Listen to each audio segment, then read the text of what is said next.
Thailand is still waiting for results from the general election last weekend as political violence and instability continue to cast a shadow over the country's future. But while the clashes have made headlines, few of those responsible are ever brought to justice. CCTV's Tony Cheng reports.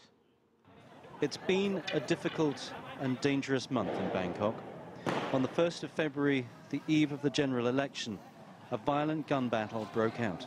From the protesters' side, men armed with handguns and some with automatic weapons. The police estimate 22 armed men amongst the PDRC guards. But the anti-government PDRC maintains theirs is a peaceful struggle, and the armed men were not theirs, even though they appeared to share the same cause. They know who are guards and who are just protesters, and we are certain, we were sure that the people who were photos were taken of carrying firearms were not PDRC guards. Okay, so you have no record of any of those people? No. But few pictures have emerged from the other side of the clash. The demonstrators have been organized by a radical redshirt called Koti. Explosions and shots rang out. As the police hide under cover, a gunman fires a handgun in the direction of the PDRC group.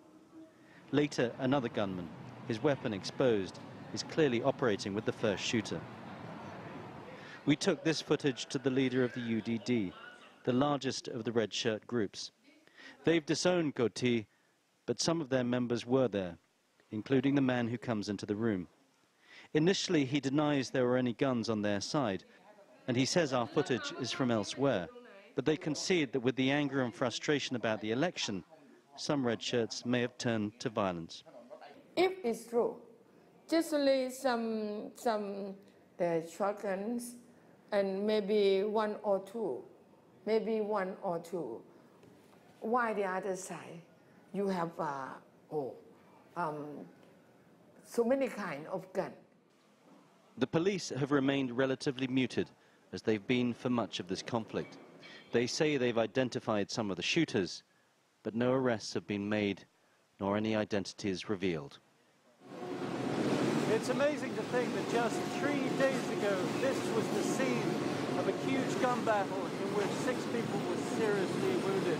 All across here, there were pro-vote protesters, some of whom had guns, and all along the back, hiding under these archways, were PDRC supporters trying to shut down the vote, 22 of whom the police estimate were heavily armed. This morning, everything has gone back to normal. So if everything has returned to normal, does it really matter who was responsible? It probably does to Argao Seleo, a 71-year-old man shot in the neck. No one knows by which side. He wasn't a demonstrator. He'd gone to find his daughter who worked nearby. Now he's likely to be paralyzed for life. Tony Cheng, CCTV, Thailand.